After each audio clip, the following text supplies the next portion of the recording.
Hi hello നമസ്കാരം. വിനീസ് കിച്ചണിലേക്ക് എല്ലാവർക്കും സ്വാഗതം. അപ്പോൾ ഇന്ന് വീണ്ടും ഒരു ലെറ്റ്സ് ടോക്ക് തന്നെയാണ്. കാരണം എന്താണെന്ന് വെച്ചാൽ ചോദ്യങ്ങൾ ഒരുപാടായതുകൊണ്ട് പിന്നെ ഞാൻ പോസ്റ്റ് ചെയ്യുന്നതും വളരെ കമ്മിയായിട്ടുള്ള രീതിയിൽ ആ ഒരു ഇത് പോയി. അപ്പോൾ ഞാൻ വിചാരിച്ചു ഈ ഒരു ചോദ്യങ്ങൾക്കുള്ള ഉത്തരങ്ങളൊക്കെ ഒന്ന് പറയാം എന്ന് വിചാരിച്ചിട്ടാണ് തുടങ്ങിയത്. ഓക്കെ, അപ്പോൾ നമുക്ക് ഓരോ ചോദ്യങ്ങളായിട്ട് ഞാൻ എഴുതി വെച്ചിട്ടുണ്ട് കേട്ടോ. ഓക്കെ, അപ്പോൾ എഴുതി വെച്ച ചോദ്യങ്ങൾ ഓരോന്നായിട്ട് നമുക്ക് തുടങ്ങാം. എല്ലാവരും ചോദിച്ച ചോദ്യങ്ങൾ മെയിൻ കോമൺ ആയിട്ടുള്ള രീതിയിൽ വന്നിരിക്കുന്ന ചില കാര്യങ്ങളാണ് ചോദിക്കുന്നത്. ഫസ്റ്റ് ഓഫ് ഓൾ, വിനി ഈ ചെയ്യുന്ന കാര്യങ്ങളെക്കുറിച്ച് ഒന്ന് പറയൂ. എന്താണ് ബിസി ആണെന്ന് പറഞ്ഞല്ലോ, എന്തുകൊണ്ടാണ് കാര്യങ്ങൾ ഇപ്പോൾ പഴയ പോലെ ഇല്ലാത്തത് എന്നുള്ളതാണ് ചോദ്യം. യെസ്, ഒരുപാട് പേർക്ക് ഭയങ്കര സംശയമായിട്ടുള്ള കാര്യം തന്നെയാണ്. ലൈക്ക് എന്താണ് വിനി, ഇപ്പം എന്താ സംഭവം, എന്താണ് ചെയ്യുന്നത് എന്നെല്ലാം. ഓക്കെ, നമുക്ക് ക്ലിയർ ആയിട്ട് സംസാരിക്കാം. അതായത് ഞാൻ Vinees hospitality and management, event management എന്ന് പറയുന്ന ഒരു കമ്പനി സ്റ്റാർട്ട് ചെയ്തിട്ടുണ്ട്. അതിപ്പോൾ ഞാൻ അന്ന് തന്നെ പറഞ്ഞിട്ടുണ്ടായിരുന്നു, അങ്ങനെ ലൈസൻസ് എടുത്തു, നമ്മളത് ചെയ്യണമെന്നുള്ളത്. ഇപ്പോൾ പല ഈവൻറ്റ്സും നമ്മൾ ചെയ്യുന്നുണ്ട്. അതിൽ എല്ലാം, അതായത് സ്റ്റാർട്ടിങ് തൊട്ട് ഈവൻസിൻ്റെ കംപ്ലീറ്റ് അറേഞ്ച്മെൻറ്റ്സ് തൊട്ട് അതേമാതിരി തന്നെ അതിന് വേണ്ട എല്ലാ കാര്യങ്ങൾ എന്താണ് പറയുക, ത്രൂ ഔട്ട് ദ ഈവൻറ്റ് ഞാൻ ഉണ്ടാവും. പ്ലസ് ഫുഡ് കാര്യങ്ങൾ സെർവ് ചെയ്യുന്ന ആൾക്കാർ, അതായത് ഒരു ഫുൾ ഈവൻറ്റ്, അതൊരു പിറന്നാളാവാം അല്ലെങ്കിൽ ഒരു വീട്ടിലൊരു ഗെറ്റ് ടുഗെദർ ആവാം, എന്താണെങ്കിലും അത് നമ്മൾ എടുത്ത് ചെയ്യുന്നതാണ്. സോ അതിനൊരു പ്രോപ്പറായിട്ടുള്ള രീതിയിൽ ആ ഒരു ലൈസൻസോട് കൂടിയിട്ട് ഒരു LLC കമ്പനി തുടങ്ങണം എന്നുള്ളതായിരുന്നു. അപ്പോൾ അതിന് വേണ്ടിയിട്ടായിരുന്നു നമ്മൾ ഇത്രയും കാലം വെയിറ്റ് ചെയ്തുകൊണ്ടിരുന്നത്, ഞാൻ ഇത്രയും കാലം വെയിറ്റ് ചെയ്തുകൊണ്ടിരുന്നത്. സോ അങ്ങനെയാണ് ഞാനിത് തുടങ്ങിയത്.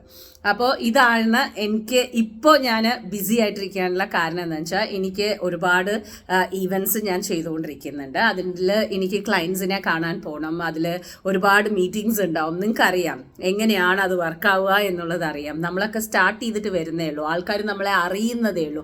അങ്ങനെ ഇരിക്കുന്ന സമയത്ത് നമുക്ക് ഒരു ഇത്തിരി പോലും അതിലൊരു കുറവോ ഇതൊന്നും നമ്മൾ ചെയ്യാൻ പാടില്ല. വളരെ ഡെഡിക്കേറ്റഡ് ആയിട്ട് ചെയ്യുന്ന ഒരു കാര്യമാണ്.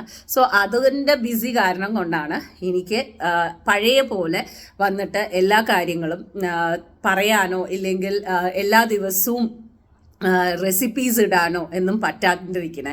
എന്നുവെച്ചാൽ റെസിപ്പീസ് ഇടണമെന്നുണ്ടെങ്കിൽ പേഴ്സണലായിട്ട് നമ്മൾ കുക്ക് ചെയ്യണം. പേഴ്സണലായിട്ട് കുക്ക് ചെയ്യുക എന്ന് പറയുന്നത് വളരെ എലോബറേറ്റ് ആയിട്ടുള്ള കുക്കിംഗ് ഒന്നും അല്ല വീട്ടിൽ നടക്കുന്നത്. വരുന്നു, ഉണ്ടാക്കുന്നു, കുട്ടികൾക്ക് വേണ്ട കാര്യങ്ങൾ നോക്കുന്നു, കുട്ടികളെ വിളിക്കാൻ പോകുന്നു, ആ ഒരു ബിസി ഷെഡ്യൂളിലാണ് നമ്മൾ കാര്യങ്ങൾ. അപ്പോൾ അതുകൊണ്ട് വിട്ടു പോകുന്നതാണ്. ഓക്കെ, മാക്സിമം ട്രൈ ചെയ്യുന്നുണ്ട് നിങ്ങളുടെ അടുത്ത് വന്നിട്ട് എല്ലാ കാര്യങ്ങളും നമ്മൾ പറയാനും അതേമാതിരി തന്നെ പോസ്റ്റ് ഇടാനും ഞാൻ നോക്കുന്നുണ്ട്. വളരെയധികം വൈകിട്ടൊക്കെയാണ് രാത്രി വരണമെന്നുണ്ടെന്നുണ്ടെങ്കിലൊക്കെ എനിക്ക് ഭയങ്കര ബുദ്ധിമുട്ടാണ്. ബിക്കോസ് വെയർ ഹൗസുകളിലൊക്കെ ആയിരിക്കും ഞാൻ. അവിടെ പോയി സാധനങ്ങൾ നോക്കി നമ്മൾ എല്ലാ കാര്യങ്ങളും ഒന്ന് അറേഞ്ച് ചെയ്ത് അത് എപ്പോഴാണ് ഡിസ്പാച്ച്, അതേമാതിരി തന്നെ എപ്പോഴാണ് അത് ആ സ്ഥലത്ത് എവിടെ എത്തിക്കണം എന്നുള്ളതൊക്കെ നമുക്ക് അതിൻ്റെ ആ ഒരു രീതിയിലല്ലേ എനിക്ക് പോകാൻ പറ്റുള്ളൂ. അപ്പോൾ അതുകൊണ്ടുള്ള ടൈമിങ്ങിൻ്റെ കാര്യങ്ങളാണ്. അപ്പോൾ ആദ്യത്തെ ചോദ്യത്തിനുള്ള ഉത്തരം ഞാൻ പറഞ്ഞിട്ടുണ്ട് കേട്ടോ. അപ്പോൾ രണ്ടാമത്തെ ചോദ്യം ചോദിച്ചിരിക്കുന്നത് എന്താണെന്ന് വെച്ചാൽ, ഇത് വളരെ ഇൻട്രസ്റ്റിംഗ് ആയിട്ടുള്ള ചോദ്യമാണ്. ഓക്കെ, പേര് പറയണ്ട വിൻചേച്ചി, കാര്യം പറയട്ടെ. ഞാൻ അങ്ങനെ എടുത്തു വെച്ചിരിക്കുകയാണ് ബിക്കോസ് എനിക്ക് വളരെ ഇതായിട്ട് തോന്നി. അപ്പോൾ എന്താണ് ചോദിച്ചിരിക്കണമെന്ന് വെച്ചാൽ, മെയിനായിട്ടുള്ള കാര്യം വിൻചേച്ചി വളരെ നെഗറ്റീവ് അടിക്കുന്ന ഒരു കാര്യമാണത്. ബിക്കോസ് അത് ആദ്യം തന്നെ എനിക്ക് ആദ്യം തന്നെ ഒരു വിഷമം തോന്നിയ ഒരു കാര്യം എന്താ അറിയോ, ഇത് എഴുതിയിട്ട് വിൻചേച്ചി ആദ്യം തന്നെ വിഷമം തോന്നിക്കുന്ന ഒരു കാര്യമാണ് എന്ന് എഴുതിയിട്ട് ഇമീഡിയറ്റ് ആയിട്ട് എഴുതിയിരിക്കണത് എന്താ അറിയോ, ഇതൊന്നും നിങ്ങളെ പോലുള്ള ആൾക്കാർക്ക് പറഞ്ഞാൽ മനസ്സിലാവില്ല. ഇതൊക്കെ സാധാരണപ്പെട്ട ആൾക്കാർക്ക്, ദുബായിൽ വന്ന് ജീവിക്കുന്ന ആൾക്കാർക്ക് പറഞ്ഞിട്ടുള്ള കാര്യമാണ്. അതെന്താ അങ്ങനെ? അതെന്താ നിങ്ങളെ പോലുള്ള ആൾക്കാർക്ക് പറഞ്ഞാൽ മനസ്സിലാവില്ല? ഞാൻ എൻ്റെ പഴയ വീഡിയോസൊക്കെ കണ്ടിട്ടുണ്ടെന്നുണ്ടെന്നുണ്ടെങ്കിൽ ഡെഫിനറ്റായിട്ട് മനസ്സിലായിട്ടുണ്ടാവും നമ്മളൊക്കെ എവിടുന്നാണ് വന്നത്, എങ്ങനെയാണ് ഇതായത്, എങ്ങനെയാണ് കഷ്ടപ്പെട്ടിട്ട് വന്നത് എന്നുള്ളതെല്ലാം തന്നെ നമ്മളും പറഞ്ഞിട്ടുണ്ട്. ഓക്കെ, വരാം. ഓക്കെ, പൈസ വരും, ശമ്പളം വരും, പോകുന്ന പോക്ക് എങ്ങനെയാണെന്ന് പോലും അറിയില്ല. അപ്പോഴായിരിക്കും കുട്ടികൾക്ക് അസുഖം, അപ്പോഴായിരിക്കും ആവശ്യങ്ങൾ, അപ്പോഴായിരിക്കും നാട്ടിലുള്ള ആൾക്കാർക്ക് ആവശ്യങ്ങൾ. എങ്ങനെയാണ് ഒരു 10 റുപ്യ സേവ് ചെയ്തിട്ട് മിണ്ടാണ്ടിരിക്കുക എന്ന് ആലോചിക്കുമ്പോഴേക്കും സാലറി വന്നു പോകുന്നത് ദാ വന്നു ദാ പോയി. എൻ്റെ പൊന്ന് സഹോദര, ഞാനൊരു കാര്യം ആദ്യം തന്നെ പറയട്ടെ.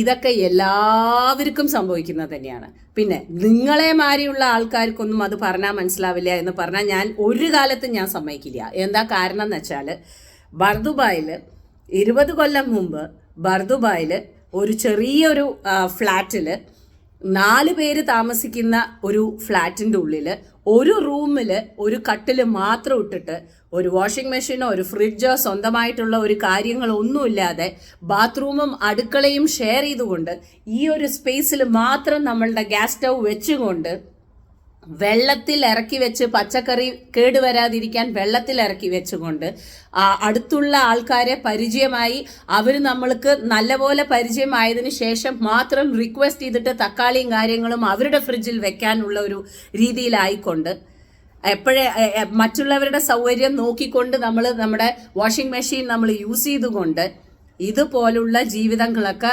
നമ്മളും വന്ന് കയറിയ സമയങ്ങളിൽ ഞാനും ജീവിച്ചത് തന്നെയാണ്. ഞാനും കണ്ണേട്ടനും ഒരുപാട് കഷ്ടപ്പെട്ടിട്ട് തന്നെയാണ്. അത് മാത്രമല്ല, മാസം തുടങ്ങും, ഉണ്ടാവുന്ന ഒരു 15-ാം തീയതി ആകുമ്പോഴേക്കും തന്നെ കയ്യിൽ 50 തറ ഉണ്ടാവുള്ളൂ, ഇനിയും കിടക്കണു ബാക്കി. അപ്പം എന്ത് ചെയ്യും നിങ്ങൾ? എങ്ങനെ കഷ്ടപ്പെട്ട് ജീവിച്ചു എന്നുള്ളതൊക്കെ നമുക്കൊക്കെ ആ വന്ന വഴിയൊന്നും നമ്മൾ ഒരിക്കലും മറക്കില്ല. പക്ഷേ അതിനുശേഷം കഷ്ടപ്പെട്ടിട്ട് തന്നെയാണ് ഓരോ സ്ഥലത്ത് പോയിട്ടും അവനവൻ്റെ ജീവൻ പണയം വെച്ചിട്ട് തന്നെയാണ് പോയിട്ട് ഓരോ സ്ഥലത്ത് പോയിട്ട് ഞങ്ങൾ കഷ്ടപ്പെട്ടിട്ടുണ്ടായിരുന്നത്. ഒരു മുറിൻ്റെ ഉള്ളിൽ നിന്ന് നിങ്ങൾക്ക് പുറത്തിറങ്ങാൻ പറ്റില്ല. നിങ്ങളുടെ ജീവന്, അതായത് എന്താണ് പറയുക, ബ്ലഡ് മണി എന്ന് പറയുന്ന സംഭവം കമ്പനി നമുക്ക് തന്നിട്ട് ഇന്ന മാതിരിയുള്ള റിസ്ക് ഉള്ള സ്ഥലങ്ങളിൽ നിങ്ങൾ പോകണം എന്ന് പറയുന്ന രീതിയിലുണ്ടായിരുന്നിട്ടുണ്ട്. ഒരാളും മനുഷ്യനും ഇല്ല. ഒരു റൂമിൻ്റെ ഉള്ളിൽ അടച്ചിട്ടിരിക്കുകയാണ്. നമുക്ക് എവിടേക്കും പുറത്തേക്ക് പോകാൻ പറ്റില്ല. വൈകുന്നേരം ആയി കഴിഞ്ഞ് കഴിഞ്ഞിട്ടുണ്ടെങ്കിൽ അങ്ങോട്ട് പുറത്തേക്ക് ഇറങ്ങാനുള്ള ചാൻസ് ഇല്ല. അങ്ങനെയുള്ള ജീവിതങ്ങളും നമ്മൾ ജീവിച്ചിട്ടുണ്ട്. അതും 1-2 ദിവസങ്ങളല്ല, കാലങ്ങൾ ജീവിച്ചിട്ടുണ്ട് അതുപോലെ തന്നെ. പക്ഷേ ഒരു സമയം കഴിയുന്ന സമയത്ത് നമുക്ക് എങ്ങനെയാണ് നമ്മുടെ കാര്യങ്ങളെ കൊണ്ടുപോകേണ്ടത് എന്നുള്ള രീതി നമുക്ക് മനസ്സിലാക്കണം. അത് ഭാര്യയും ഭർത്താവും ഒരുമിച്ച് ഇരുന്നു കൊണ്ട് തന്നെ മനസ്സിലാക്കണം. എനിക്ക് എന്ത് ചെയ്യാൻ പറ്റും? ഇത്രയും കാലം എന്നെ സംബന്ധിച്ചിടത്തോളം ശരി, ഇപ്പത്തെ നിങ്ങളുടെ മുമ്പിൽ തന്നെ ഞാൻ പറയാം, എത്രയായി 300 സംതിങ്ങിൽ എൻ്റെ സബ്സ്ക്രൈബർ നിൽക്കാൻ തുടങ്ങിയിട്ട്. എത്രയോ ആൾക്കാർ സബ്സ്ക്രൈബ് ചെയ്യാണ്ടാണ് കാണുന്നത്. ഞാൻ ഒരിക്കലും പറഞ്ഞിട്ടില്ല എൻ്റെ കാര്യം സബ്സ്ക്രൈബ് ചെയ്യുമെന്ന് ഞാൻ പറഞ്ഞിട്ടില്ല. എന്നെ താല്പര്യമുള്ളവരെ, എന്നെ ഇഷ്ടപ്പെടുന്നവർ എന്തായാലും വരുന്നുള്ള ഉറപ്പാണ് എനിക്ക്. ശരി, ഇനി യൂട്യൂബിൻ്റെ രീതിയിൽ തന്നെ പോവുക. എന്താ പറയുക, യൂട്യൂബിൻ്റെ രീതിയിൽ ഭയങ്കരമാണ്. എന്താണ് എന്നെ സംബന്ധിച്ചിടത്തോളം, എനിക്ക് ഇഷ്ടപ്പെടുന്ന രീതിയിൽ എനിക്ക് ഓക്കെ എന്ന് തോന്നിയിട്ടുള്ള കണ്ടന്റ് മാത്രമേ ഞാൻ ഇടാറുള്ളൂ. ഞാൻ ഈ വേഷക്കെട്ടിനൊന്നും ഞാൻ നിൽക്കാറില്ല. അതുകൊണ്ട് തന്നെ എനിക്ക് വ്യൂസ് ഇല്ല, എനിക്ക് പരാതിയില്ല. അത് എൻ്റെ ചോയ്സാണ്. വ്യൂസ് കിട്ടാൻ വേണ്ടിയിട്ട് എന്തെങ്കിലുമൊക്കെ കാട്ടിക്കൂട്ടുക എന്നുള്ളത് നോ, സോറി, അത് എൻ്റെ പോളിസിയേ അല്ല. എനിക്ക് ചെയ്യാൻ പറ്റില്ല, എനിക്ക് താല്പര്യമില്ല. ഓരോന്നും നിങ്ങൾ എടുത്തു നോക്കിക്കോളൂ. ഇനി ഇതൊക്കെ വ്യൂസിൽ തന്നെ, ഒരു വ്യൂസ് കൂടുമ്പോഴാണല്ലോ പൈസ വരുന്നത്. ഇനി എന്തെങ്കിലും ഈ ബിസിനസ് സ്റ്റാർട്ട് ചെയ്യുന്നതിന് മുമ്പ് നമ്മൾ ആ ഒരു ലെവലിലേക്ക് നമ്മൾ ചിന്തിക്കുകയാണെങ്കിൽ, പൈസ എന്നുള്ള നിലയിൽ ചിന്തിക്കുകയാണെന്നുണ്ടെങ്കിൽ എത്ര വരുമാനം ഉണ്ടാക്കിയിട്ടുണ്ടാവും? സോ അതല്ലായിരുന്നു എൻ്റെ ലക്ഷ്യം. എന്നെ സംബന്ധിച്ചിടത്തോളം നിങ്ങളുടെ കൂടെ ഞാൻ വന്നു, എനിക്ക് ആ ഒരു ഫാമിലി പോലെ ഞാൻ മുന്നോട്ടേക്ക് പോയി. സബ്സ്ക്രൈബേഴ്സ് ഒരുപാട് കൂടിയതുകൊണ്ട് മാത്രം തന്നെ ആ അറ്റാച്ച്മെൻറ്റ് വരണമെന്നില്ല. ഉള്ള ആൾക്കാരായിട്ട് ഞാൻ വളരെ ക്ലോസ് ആണ്. പിന്നെ അത് കഴിഞ്ഞതിന് ശേഷം എല്ലാം ഒന്ന് റെഡി ആയി കഴിഞ്ഞപ്പോൾ ഞാൻ കണ്ണേട്ടൻ്റെ അടുത്ത് പറഞ്ഞിട്ട് ഞാനിതാ എൻ്റേതായിട്ടുള്ള രീതിയിൽ ഞാൻ തുടങ്ങി. അതും തന്നെ ഒരു ബിസിനസ്സാണ് ഞാൻ തുടങ്ങിയിരിക്കുന്നത്. 2 മാസത്തിൻ്റെ ഉള്ളിൽ തന്നെ ഞാൻ കണ്ണേട്ടൻ്റെ അടുത്ത് പോയി പറയുകയാണ്, കണ്ണേട്ടാ ബിസിനസ്സിൽ എനിക്ക് കിട്ടിയ ലാഭോട്ടോന്ന്. ബിസിനസ് ചെയ്യുന്ന എല്ലാവർക്കും അറിയാലോ, 1.5 മാസം 1.5 കൊല്ലം 2 കൊല്ലത്തേക്ക് നോക്കണ്ട ഒന്നെന്ന് നമ്മുടെ കയ്യിൽ നിന്നാണ് എല്ലാം പോയിക്കൊണ്ടിരിക്കുന്നത്. പിന്നെ ചെയ്യുന്ന പരിപാടി എത്ര പേര് നമ്മളെ പറ്റിക്കുന്നുണ്ടെന്നറിയോ? എത്ര പേർക്ക് നമ്മൾ ചെയ്തു കൊടുത്തതിന് ശേഷം നമ്മുടെ കയ്യിൽ പൈസ തന്നിട്ട്, പറഞ്ഞ പൈസ അല്ലാതെ നമ്മുടെ കയ്യിൽ പൈസ തന്നിട്ട് ഇതൊക്കെ മതി വിനി എന്ന് പറഞ്ഞിട്ടുള്ളവരുണ്ടെന്നറിയോ? അയ്യോ, ഇത് മുഴുവൻ ഭക്ഷണം കൊണ്ടുപോയി കൊടുത്തതിന് ശേഷം കഴിക്കലും കൂടി കഴിഞ്ഞിട്ട് പൈസ ട്രാൻസ്ഫർ ചെയ്യാത്തവർ എത്ര പേരുണ്ടെന്നറിയോ? നമ്മളെ സംബന്ധിച്ചിടത്തോളം എവിടെ പോയിട്ട് എന്തു പോയിട്ട് പരാതി പറയും? അവരെ സംബന്ധിച്ചിടത്തോളം ഒരാളെയും കൂടി പറ്റിച്ചു എന്നുള്ള ഒരു സമാധാനം അവർക്ക്. എന്നെ സംബന്ധിച്ചിടത്തോളം ഞാനതെങ്ങനെ എടുക്കുക എന്നറിയോ? ഭക്ഷണമല്ലേ, കഴിച്ചില്ലേ നിങ്ങൾ സമാധാനമായിട്ട്? ശരി. ഇനി അങ്ങനെ പറ്റിച്ചിട്ടാണ് നിങ്ങൾ ജീവിക്കണമെന്നുണ്ടെങ്കിൽ നോ പ്രോബ്ലം, ജീവിക്കുക. അതുകൊണ്ട് ഒരു ബിസിനസ് എന്നുള്ള നിലയിൽ ഈ ഒരു സംഭവം റോൾ ചെയ്ത് കൊണ്ടുപോകാൻ എനിക്കൊക്കെ നല്ല ബുദ്ധിമുട്ടുണ്ട്. രാവും പകലും ഇരുന്നിട്ട് ഡയറിയിൽ കുത്തിക്കുറിച്ചിട്ട് ഇരുന്നിട്ട് എങ്ങനെ എന്താ വെച്ചാൽ ചെലവുകൾ നിന്നിട്ടില്ല. ഇതാ ഒരുത്തൻ പോണു യൂണിവേഴ്സിറ്റിക്ക്, ഇന്നൊരുത്തൻ പഠിച്ച് വളർന്നുകൊണ്ടിരിക്കണു. എവിടം കൊണ്ടാണ് ഇത് നിൽക്കുക? പിന്നെ ഈ ഒരു ലെവലിലേക്കൊക്കെ എത്താൻ നല്ലോണം അധ്വാനിച്ചിട്ടുണ്ട്. നമുക്കും വരുന്ന പോലെ തന്നെ പൈസ പോകുന്നുണ്ട്. പക്ഷെ അതിനെ എങ്ങനെ എന്നുള്ള രീതിയിൽ. പിന്നെ നിങ്ങൾ പറഞ്ഞ ഒരു ഡയലോഗ് ഉണ്ടായിരുന്നു അതിൽ, പൈസ വരുമ്പോഴേക്കും കുട്ടികൾക്ക് അസുഖമായി, പൈസ വരുമ്പോഴേക്കും നാട്ടിലുള്ളവർക്ക് ആവശ്യമായി. അതിനെ എന്തിനാണ് അങ്ങനെ എടുക്കുന്നത്? അങ്ങനെ മറിച്ച് ഒരു പോസിറ്റീവായിട്ട് എടുത്താലോ? എൻ്റെ കയ്യിൽ പൈസ ഉണ്ടായത് കൊണ്ട് മാത്രം അന്നൊരു അസുഖം വന്നപ്പോൾ എനിക്ക് ചെയ്യാൻ പറ്റി. എൻ്റെ കയ്യിൽ പൈസ ഉള്ളതുകൊണ്ട് എനിക്ക് നാട്ടിലേക്ക് അയച്ചു കൊടുക്കാൻ പറ്റി, അല്ലേ? അങ്ങനെയും എടുക്കാലോ. നിങ്ങളുടെ കയ്യിൽ പൈസ ഇല്ലാണ്ടിരുന്നാലോ ഈ പറയുന്ന ആൾക്കാർ മുഴുവൻ നമുക്ക് വിഷമത്തോടു കൂടി നോക്കി നിൽക്കില്ലേ? അതേമാതിരി തന്നെ മക്കൾക്ക് സുഖമില്ലാണ്ടാവുമ്പോഴേക്കും ദൈവം നിങ്ങൾക്ക് പൈസ തന്നില്ലേ? അങ്ങനെ ചിന്തിക്കാലോ. അങ്ങനെ ചിന്തിക്കുകയായിരിക്കും കുറച്ചും കൂടി നല്ലത് മുന്നോട്ടേക്ക് പോവാൻ. അതല്ലാതെ ചിന്തിച്ചിട്ടുണ്ടെന്നുണ്ടെങ്കിൽ ഉണ്ടല്ലോ ഒരു കാലത്തും നമുക്ക് സമാധാനം കിട്ടില്ല. അതേ എനിക്ക് പറയാനുള്ളൂ. ബിക്കോസ് ഇതൊക്കെ കാൽക്കുലേഷനാണ്. ഓരോ കാര്യങ്ങളും ഓരോരുത്തരും കാൽക്കുലേഷനിൽ തന്നെയാണ് പോയിക്കൊണ്ടിരിക്കുന്നത്. ഒരാളും ഭയങ്കരമായിട്ടുള്ള രീതിയിലൊന്നും ആരും തന്നെ വിചാരിക്കാത്ത പോലെ പൈസ അങ്ങനെയൊന്നും ആരും ജീവിക്കുന്നില്ല. വളരെ സാധാരണപ്പെട്ട ആൾക്കാർ തന്നെയാണ് നമ്മളൊക്കെ. അതായത് എൻ്റെ പ്രൊഫഷനെ സംബന്ധിച്ചിടത്തോളം ഒരു ദിവസത്തിൽ 10-17 മണിക്കൂർ ചൂടത്ത് നിന്നിട്ട് തന്നെയാണ് ഞാനും കഷ്ടപ്പെട്ട് അധ്വാനിക്കുന്നത്. അടുക്കളയിൽ നിന്നിട്ട് ഒരു കേറ്ററിംഗ് ഒക്കെ ചെയ്യുന്ന സമയത്തുള്ള ചൂട് എന്തായിരിക്കും എന്ന് നിങ്ങൾക്ക് അറിയില്ലേ? എന്തായിരിക്കും? സാധാരണ ഒരു ഗ്യാസിൽ ഉപ്പേരി ഇളക്കണ പോലുള്ള ചൂടായിരിക്കുമോ? അത് തന്നെ ഭയങ്കരമായിട്ടുള്ള ചൂട് വന്നു കഴിഞ്ഞിട്ടുണ്ടെങ്കിൽ എങ്ങനെയുണ്ടാവും? ഇത് രാവിലെ മുതൽ 17 മണിക്കൂറൊക്കെ ഒരൊറ്റ അടിക്ക് നിന്നിട്ട് നമ്മൾ ചെയ്യുന്ന സമയത്ത് എത്രമാത്രം ഉണ്ടാവും? ഓരോരുത്തർക്കും കഷ്ടപ്പാടുണ്ട് സഹോദര. അതെങ്ങനെയാണ് നമ്മൾ കൊണ്ടുപോകുന്നത്? ആ ജീവിതത്തിൽ എങ്ങനെയാണ് ആ പോസിറ്റിവിറ്റി കൊണ്ടുപോകുന്നത്? പിന്നെ സേവിങ്സ്, എല്ലാ കാര്യങ്ങളും കഴിഞ്ഞിട്ട് സേവ് ചെയ്യാൻ പറ്റില്ല. ആദ്യം പഠിക്കേണ്ടത് അതാണ്. സേവ് ചെയ്യാൻ ഉദ്ദേശിക്കുന്നത് മാറ്റിവെക്കുക, എന്നതിന് ശേഷം ഉള്ളതിൽ ജീവിക്കാൻ, അതിനെ എങ്ങനെ ടാക്കിൾ ചെയ്ത് കൊണ്ടുപോകാൻ പറ്റും എന്നുള്ളത് നോക്കുക. 500 ദിറേ നിങ്ങൾക്ക് മാറ്റിവെക്കാൻ പറ്റുള്ളൂ. ആ 500 ദിറം മാറ്റി വെച്ചതിന് ശേഷം പിന്നെ നിങ്ങൾക്ക് എങ്ങനെ മുന്നോട്ടേക്ക് കൊണ്ടുപോകണം എന്നുള്ളത് നിങ്ങൾ ആദ്യം ശ്രമിക്കുക. ഒരു സ്ഥലത്തേക്ക് പോയി കഴിഞ്ഞിട്ടുണ്ടെങ്കിൽ വില നോക്കിയിട്ട് കാര്യങ്ങൾ വാങ്ങിക്കാൻ കുടുംബത്തിനെയും പഠിപ്പിക്കുക. ഞാൻ വളരെയധികം പഠിച്ച ഒരു കാര്യമാണ്. ആദ്യമൊന്നും അങ്ങനെയുള്ളൊരു നോട്ടേ ഉണ്ടായിരുന്നില്ല. ഓക്കെ ക്യാരറ്റ് എടുത്തു, ഓക്കെ ഉള്ളി എടുത്തു. ക്യാരറ്റ് തന്നെ 3 തരമുണ്ട്. ഒരു ഭയങ്കരമായിട്ട് വിലയുള്ള ഓസ്ട്രേലിയ എന്ന് വരുന്നതുണ്ട്, ശ്രീലങ്ക എന്ന് വരുന്നതുണ്ട്, ഇന്ത്യ എന്ന് വരുന്നതുണ്ട്. ശ്രീലങ്കയും ഇന്ത്യയും ഏകദേശം സെയിം പ്രൈസ് ആയിരിക്കും. ഓസ്ട്രേലിയ തൊട്ടാൻ പറ്റില്ല. കണ്ണു പോകുന്നത് ഓസ്ട്രേലിയയിലായിരിക്കും. ബിക്കോസ് അതായിരിക്കും ഇങ്ങനെ ഒരാളെ അട്രാക്ട് ചെയ്യുന്ന പോലെ ഫ്രഷ് ആയിട്ട് വെച്ചിട്ടുണ്ടാവുക. ശ്രീലങ്കയും ഇന്ത്യയൊക്കെ സാധാരണ ക്യാരറ്റ് ആയിരിക്കും. പക്ഷെ നമ്മൾക്ക് ചിന്തിക്കേണ്ട ഒരു കാര്യം ഒന്നേ ഉള്ളൂ, ആവശ്യം ക്യാരറ്റാണ്. അത് ഭംഗിയായിട്ടുള്ള രീതിയിലാണോ അല്ലെങ്കിൽ എന്താണ് കുറച്ച് മണ്ണൊക്കെ പിടിച്ചിട്ടുള്ളതാണോ എന്ന് നമുക്ക് അറിയേണ്ട ആവശ്യമില്ല. പിന്നെ നമ്മൾ കഴിച്ചു വളർന്നതൊക്കെ നാട്ടിലത്തെ ആയതുകൊണ്ട് ആ രുചി നമുക്ക് ഓക്കെയാണ്. വിലകൾ കമ്പയർ ചെയ്തിട്ടാണ് നമ്മൾ ഓരോന്നും എടുക്കാൻ പഠിക്കുന്നത്. എപ്പോഴും ഞാൻ പഠിച്ചൊരു കാര്യം എന്താ വെച്ചാൽ, ഒരു ഷോപ്പിംഗ് മാളിലേക്ക് പോകുന്നതിന് മുമ്പ് ഭക്ഷണം കഴിച്ചിട്ട് പോവുക.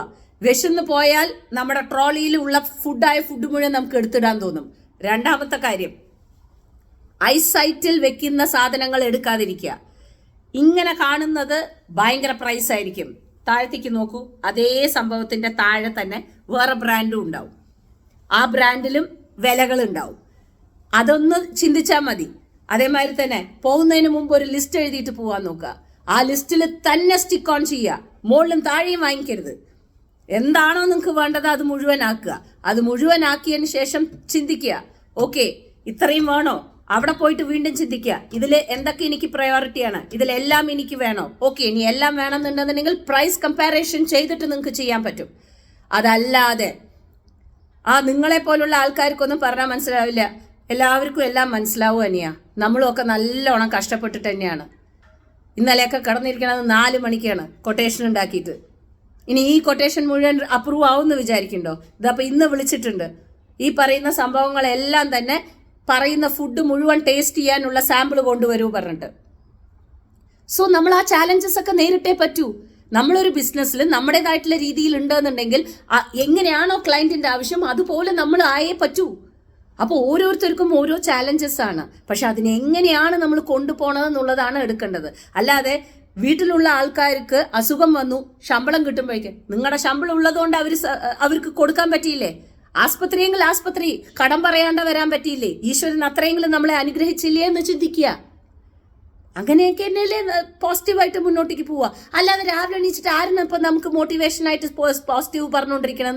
നമ്മളെ തന്നെയാണ് കാര്യങ്ങൾ നോക്കേണ്ടത്. അതുകൊണ്ട് ഒരാളും വന്ന് സഹായിക്കാൻ പോണില്ല. പിന്നെ പറയേണ്ടവര് ആ 4 ആൾക്കാർ പറഞ്ഞുകൊണ്ട് തന്നെ ഇരിക്കാൻ പോണത്.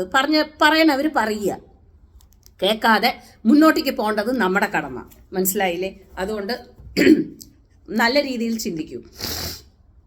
ഇനി അടുത്ത വന്ന ചോദ്യം എന്താണെന്ന് വെച്ചാൽ, വിനി ഇപ്പോൾ ബാക്കിയുള്ള കാര്യങ്ങൾക്കൊക്കെ വളരെയധികം തടസ്സം വന്നിട്ടുണ്ടല്ലോ, എപ്പോഴും കാണാറില്ല, ജോലി തിരക്കാണെന്ന് എന്തായാലും അറിയാം. പക്ഷെ എന്നാൽ കൂടിയിട്ട് കാര്യങ്ങൾ വിനിയെ കാണാതിരിക്കുമ്പോൾ ഭയങ്കര വിഷമമുണ്ട്. ഒരു പേഴ്സണൽ ആയിട്ടുള്ള ഒരു കാര്യം അത് ബാക്കിയുള്ളവരോട് പറയുന്നത് കൊണ്ട് എനിക്ക് വിരോധമില്ല. എന്താണ് എന്നുള്ളത് എന്താണെന്ന് വെച്ചാൽ നമ്മൾ മാറ്ററിലേക്ക് വരാം. അല്ലാതെ അവർ ഒരുപാട് എഴുതിയിട്ടുണ്ട്. വിനി, എനിക്ക് സ്വന്തമായിട്ട് ഒരു കഴിവുണ്ട്, പെയിന്റിംഗ് ആണ്. ചെയ്യാൻ ഭയങ്കര പേടി. എങ്ങനെയാണ് ഞാൻ തുടങ്ങുക എന്നുള്ളത് എനിക്കറിയില്ല. എന്നെ പോലെ പലവരും ഉണ്ടാവും, പല മേഖലയിൽ കഴിവുള്ളവരുണ്ടാവും. പക്ഷെ തുടങ്ങാനാണ് പേടി. ഞാനൊരു യൂട്യൂബ് ചാനൽ തുടങ്ങണോ, അതോ കുട്ടികളെ പഠിപ്പിച്ചു കൊടുക്കണോ, അതോ ഇതൊക്കെ ചെയ്യാനുള്ള കഴിവ് എനിക്ക് ഉണ്ടാകുമോ എന്നെനിക്കറിയില്ല. I'm totally confused. Vini എങ്ങനെയാണ് കാര്യങ്ങൾ മനസ്സിലാക്കിയത്? വിനിക്ക് പാചകത്തിനോട് താല്പര്യമുണ്ട് എന്നുള്ളത് വിനിക്ക് മനസ്സിലാക്കാൻ എങ്ങനെ പറ്റി? Very good, no problem. നിങ്ങൾക്ക് ഓൾറെഡി നിങ്ങൾ പറഞ്ഞൊരു കാര്യമുണ്ട്, നിങ്ങൾക്കൊരു കഴിവുണ്ട് എന്ന്, പെയിന്റിങ് അല്ലേ? വണ്ടർഫുൾ. എല്ലാവർക്കും ഓരോരുക്കും അങ്ങനെ നോക്കുകയാണെന്നുണ്ടെങ്കിൽ കഴിവുണ്ടാവും. വീട്ടുപണി കഴിഞ്ഞിട്ട് എനിക്ക് ഇതിനു വേണ്ടി ഇരിക്കാൻ പറ്റൂ? വീട്ടുപണി എന്നുള്ളത് അതൊരു പ്രയോറിറ്റി ആയിട്ടുള്ള ഒരു പണിയായിട്ട് നിങ്ങൾ എന്തിനു കാണുന്നു? ഞാൻ എപ്പോഴും ചോദിക്കുന്നത് അതാണ്. ഇത് മാത്രമേ എനിക്ക് ചെയ്യാനുള്ള കപ്പാസിറ്റി ഉള്ളൂ, വീട്ടുപണി മാത്രമേ ചെയ്യാനുള്ള കപ്പാസിറ്റി ഉള്ളൂ? അങ്ങനെയൊന്നുമില്ല. അതിനെ ഒരു ഭാഗമായിട്ടുള്ള രീതിയിൽ എടുത്തും കൊണ്ട് നമുക്ക് നമ്മുടെ കഴിവിനെ നമുക്ക് പുറത്തേക്ക് കൊണ്ടുവരാൻ പറ്റുമെന്നുണ്ടെന്നുണ്ടെന്നുണ്ടെങ്കിൽ then that is one of the best thing that you can do. എന്തുകൊണ്ട് അങ്ങനെ ഒരു ലെവലിലേക്ക് നമ്മൾ ചിന്തിച്ചു പോകുന്നില്ല? അപ്പൊ നിങ്ങളിപ്പോൾ പറഞ്ഞിട്ടുള്ള ആ ഒരു പെയിന്റിങ്ങിനെ തന്നെ നിങ്ങൾ സ്വന്തമായിട്ട് ഒരു വീഡിയോ എടുത്ത് അതൊരു യൂട്യൂബ് ചാനലിൽ പഠിപ്പിക്കുന്ന പോലെ ചെയ്യാം. അല്ലെങ്കിൽ ഒരു പോസ്റ്റർ പോലുള്ള രീതിയിലാക്കിയിട്ട് നിങ്ങൾക്ക് നിങ്ങളുടെ ഗ്രൂപ്പുകളിൽ ഇതാക്കാം. ഓൺലൈനായിട്ട് ക്ലാസ്സസ് എടുത്ത് കൊടുക്കാം. കുട്ടികളെ വീട്ടിൽ വന്നിട്ട് പഠിപ്പിക്കാം. പക്ഷേ നിങ്ങൾ ഇവിടെയാണെന്നുണ്ടെന്നുണ്ടെങ്കിൽ ഇതിനെല്ലാം നിങ്ങൾക്ക് ലൈസൻസ് വേണം. അങ്ങനെയുള്ള ലൈസൻസ് ഡെഡ് എന്ന് പറയുന്ന ദുബായ് എക്കണോമിക് ഡിപ്പാർട്ട്മെന്റ് എന്ന് പറയുന്ന ഡിപ്പാർട്ട്മെന്റിലേക്ക് പോയി കഴിഞ്ഞു കഴിഞ്ഞാൽ അവിടെ അവർക്ക് കുറേ സംഭവങ്ങളുണ്ട്. അവിടെ പോയിട്ട് നിങ്ങൾ നിങ്ങളുടെ ആവശ്യം പറഞ്ഞു കഴിഞ്ഞാൽ നിങ്ങൾ ഏത് കാറ്റഗറി ലൈസൻസിൽ നിങ്ങൾ പെടും എന്നുള്ളത് അവർ പറഞ്ഞു തരും. എന്നിട്ട് അവിടെ പോയിട്ട് ലൈസൻസിന് അപ്ലൈ ചെയ്യുക. അവിടെ പോയി ലൈസൻസിന് അപ്ലൈ ചെയ്തിട്ട് ആ ലൈസൻസും വെച്ചുകൊണ്ട് നിങ്ങൾക്ക് പണിയാലോ, നിങ്ങൾക്ക് ജോലി ചെയ്യാലോ. ഇവിടുത്തെ ഗവൺമെന്റിനെ സംബന്ധിച്ചിടത്തോളം ഈ കാര്യങ്ങളൊക്കെ സൂപ്പറായിട്ട് അവർ പ്രോത്സാഹിപ്പിക്കുന്ന ഒരു കാര്യമാണ്. വീട്ടിലിരുന്ന് ചെയ്യാനുള്ള എല്ലാ കാര്യങ്ങളും, അതേമാതിരി ലേഡീസിന് വേണ്ട എല്ലാ ഹെൽപ്പും അവർ ചെയ്യുന്നുണ്ട്. സോ എന്ത് വേണമെങ്കിലും ചെയ്യാനുള്ള ആ ഒരു അപ്രോച്ചബിൾ ആണ് ഇവിടുത്തെ ആ ഒരു സംഭവങ്ങളൊക്കെ. So it's not an issue at all. അപ്പോൾ കഴിവുകൾ ഉണ്ടെന്നുണ്ടെന്നുണ്ടെങ്കിൽ അതെങ്ങനെ നമ്മൾ കൊണ്ടുവരണം എന്നുള്ളത് തീരുമാനിക്കണം നമ്മളാണ്. സോ വരുന്നു നമ്മൾ ആ ഒരു നിങ്ങൾക്ക് പെയിന്റിങ് ആണെന്നുണ്ടെന്നുണ്ടെങ്കിൽ ആ പെയിന്റിങ്ങിനെ എങ്ങനെ പോർട്രേറ്റ് ചെയ്യണം, എങ്ങനെ 4 ആൾക്കാരിൽ അത് എത്തിക്കണം എന്നുള്ളത് ചിന്തിക്കണം. ഇനിയിപ്പോൾ നിങ്ങൾക്ക് പോസ്റ്റർ ഒന്നും ഉണ്ടാക്കാൻ നമുക്ക് അറിയില്ല എന്നുണ്ടെന്നുണ്ടെങ്കിൽ പോസ്റ്റേഴ്സ് ഒക്കെ ഉണ്ടാക്കി തരുന്ന ആൾക്കാരുണ്ട്. ആ ആൾക്കാരുടെ അടുത്ത് 1-2 പോസ്റ്റർ ഉണ്ടാക്കി വെക്കുക, എന്നിട്ട് അത് തന്നെ യൂസ് ചെയ്താൽ മതി. അങ്ങനെയും നമുക്ക് ചെയ്യാലോ. സോ മാർഗങ്ങൾ പലതുമുണ്ട്. അതിലേക്ക് എങ്ങനെ എത്തിച്ചേരണം എന്നുള്ളത് നമ്മൾ ചിന്തിക്കണം അല്ലേ? അത് ആ ഒരു നടക്കാൻ ആ മാർഗത്തിലേക്ക് പോവാനുള്ള ആ ഒരു മനസ്സ് നമ്മൾ കാണിക്കണം. അതാണ് നമ്മൾ ചെയ്യേണ്ട ഏറ്റവും വലിയൊരു കാര്യം. ആരോ വന്നിട്ടുണ്ട്, ഞാനൊന്ന് നോക്കട്ടെ ആരാണെന്ന്. അപ്പോൾ ഇതൊക്കെയാണ് എനിക്ക് ഉണ്ടാക്കിയിട്ടുള്ള എന്താ പറയുക, ഞാൻ മെയിനായിട്ട് ആരാണെന്ന് നോക്കട്ടെ കേട്ടോ. ഹലോ, ഹായ് ഷെറിൻ, വരൂ.